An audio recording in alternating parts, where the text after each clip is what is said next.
रंजना कभी ब्रश नहीं करती थी। उसे कितनी बार उसके माँ बाप ने डांटा, लेकिन उसका कोई असर उस पर होता ही नहीं था, जिस कारण से उसके दांत पीले पीले हो जाते हैं।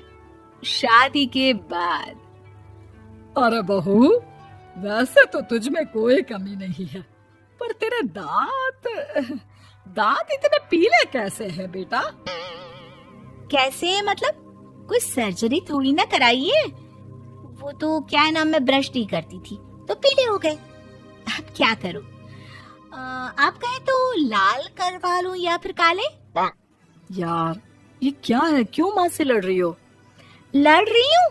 अरे मैं लड़ रही हूँ या ये बोल रही है कि दांत पीले हैं, पीले?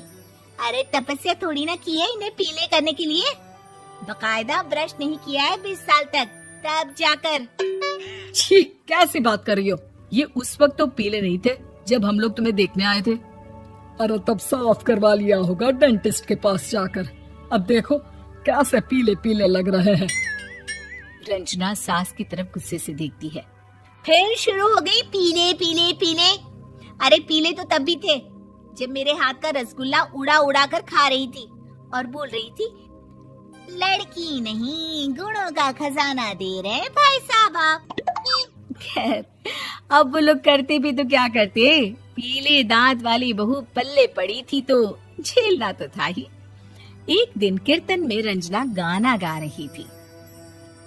अरे कमला बहन, माँ का द्वार है, यहाँ तो सब शुद्ध होकर आते हैं, फिर अपनी बहू को ब्रश भी नहीं करवाती तुम।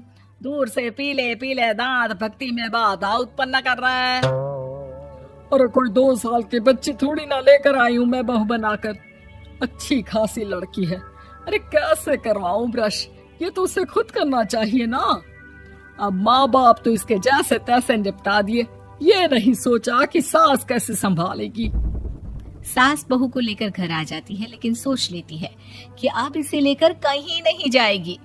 अगले रोज बहू कहती है, अरे क्या हो गया, मंदिर नहीं जाना क्या? कीर्तन का वक्त हो रहा है। मेरी मधुर वाणी से कान्हा जी जागते हैं और सोते हैं। आप तो जानती है ना उनकी भक्ति में कितना मन लगता है मेरा। वो क्या है ना, तबीयत ठीक नहीं लग रही है मेरी, आराम करूंगी मैं। तबीयत ठीक नहीं लग रही? अभी तो मिथुन के गाने पर नाच रही थी आप, और अब बोल रही है कि तबीयत ठीक नहीं लग रही। अरे भक्ति में मन लगा लो सासू माँ, ऊपर जाना है, क्या मुंह दिखाओगी आप? हाँ? सास को बहू की बात पर गुस्सा आ जाता है। मैं क्या मुंह दिखाऊंगी, इसकी चिंता तो ना कर, समझी? अपने मुंह की चिंता कर, जो ये पीले पीले दांत लेकर हर जगह पहुंच जाती है। पता है लोग कितना मजाक बनाते हैं। ना जी ना, मैं नहीं जाना कहीं तेरे साथ। तो ये बात है। कोई ना, मत जाओ, मैं अपने कमरे में ही बैठकर भक्ति कर लूंगी।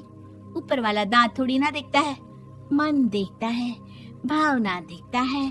और अरे बस बस, तू सब कुछ दिखा, बस ये सफेद चमकदार दांत ना दिखाना किसी को, है? जा यहाँ से। बहू को सास की बात का कोई फर्क नहीं पड़ता, वो तो जैसी थी वैसी ही रह जाती है। सुबह नहाकर किचन में खाना बनाना, फिर खाना खाना, कीर्तन भजन करना और सो जाना। एक दिन, माँ जी मैं सहेली के घर जा रही हूँ, शाम को लेट आऊंगी। हाँ हाँ, तो जाना, मैंने कौन सा तेरी आरती करनी है घर पर बैठकर। रंजना सहेली के घर जाती है, जहाँ वो पार्टी में जाने की तैयारी कर रही होती है। अरे शिखा, कहाँ जाने की तैयारी कर रही है? मैं गलत वक्त पर आ गई क्या? अरे नहीं यार, उल्टा सही वक्त पर आई है। मैंने ये साड़ी और ज्वेलरी निकाली है यार, शाम को इनके ऑफिस की एक पार्टी में जाना है। बताना कैसा लग रहा है ये सब? नहीं यार, इस ड्रेस के साथ तो वो वाली ज्वेलरी अच्छी लगेगी। हाँ हाँ सही बोल रही है, मैंने ध्यान ही नहीं दिया। वैसे तो हमेशा से मस्त फैशन सेंस रखती है। तो बड़ा जाती होगी ना पति के साथ पार्टी में। रंजना कुछ नहीं बोलती, बस सोचती है कि यार काश ये बात सही हो जाती, पर मैं क्यों नहीं जाती पार्टी में? क्या इन लोगों की कोई पार्टी होती नहीं होगी? रंजना घर आती है और रात में पति से सवाल करती है, एक बात बताइए, आप मुझे किसी पार्टी में क्यों नहीं ले जाते? क्या आपके यहाँ ऑफिस में पार्टी नहीं होती? पति बेचारा क्या कहता कि दांत पीले हैं तुम्हारे इसलिए। अरे कोई पार्टी होती नहीं हम लोगों के ऑफिस में, तो कहाँ से लेकर जाऊं? और मार्केट, मॉल, कहीं वीकेंड घूमना, कहीं तो। अरे यार, सारे हफ्ते में एक छुट्टी मिलती है, तो सोचता हूँ कि आराम ही कर लूं। क्यों? रंजना मन मार के रह जाती है। पहले कभी सास के साथ मंदिर जाया करती थी, लेकिन वो भी सास ने ले जाना बंद कर दिया। घर बैठी बैठी रंजना बोर हो जाती है। तभी उसे आइडिया आता है और वो मायके जाने का सोचती है। सासू माँ, 2 दिनों के लिए मम्मी के घर जा रही हूँ। अच्छा ठीक है, आराम से जा। और हाँ, माँ से कुछ अच्छी आदत सीख कर आना कि कैसे शरीर के हर भाग की तरह दांतों की सफाई भी जरूरी होती है, समझी? शुरू हो गई ना आप। वो लोग आपकी तरह नहीं है कि छोटी छोटी बात का बतंगड़ बना दे। उन लोगों के लिए मैं मायने रखती हूँ, ना कि मेरे पीले पीले दांत। रंजना माँ को बिना बताए उन लोगों को सरप्राइज देती है, लेकिन जैसे ही वो दरवाजे पर पहुंचती है, अंदर देखती है कि घर वाले कहीं जा रहे होते हैं। अब माँ, काश रंजना दीदी के दांतों वाली प्रॉब्लम नहीं होती, तो वो भी हम लोगों के साथ चलती ना बुआ जी की बेटी की शादी में। हाँ बेटा, लेकिन अब उसे कौन समझाए कि उसको उसके पीले दांत नहीं दिखते, लेकिन उसके आसपास के लोगों को कितना एम्बैरेसिंग फील कराते हैं। मुझे तो कितनी बार उसके स्कूल की टीचर ने शिकायत की कि उसके साथ कोई लड़की बैठना भी नहीं चाहती, और ना ही कॉलेज में कोई उससे बात करना चाहता था। लेकिन पता नहीं क्यों उसे ये बात समझ में ही नहीं आती। कोई कमी नहीं है उस लड़की में, बस यही कि दांत पीले हैं। वो तो भला हो जीजा जी और उनकी माँ का, जो दीदी को जैसी है वैसे ही रखा हुआ है। रंजना को अपने घर वालों की बात सुनकर बहुत दुख होता है। वो सोचती है कि वो क्या करे, लेकिन फिर वो सीधा डेंटिस्ट के पास जाती है, अपने दांत चमकाती है और कसम खाती है कि वो रोज ब्रश करेगी।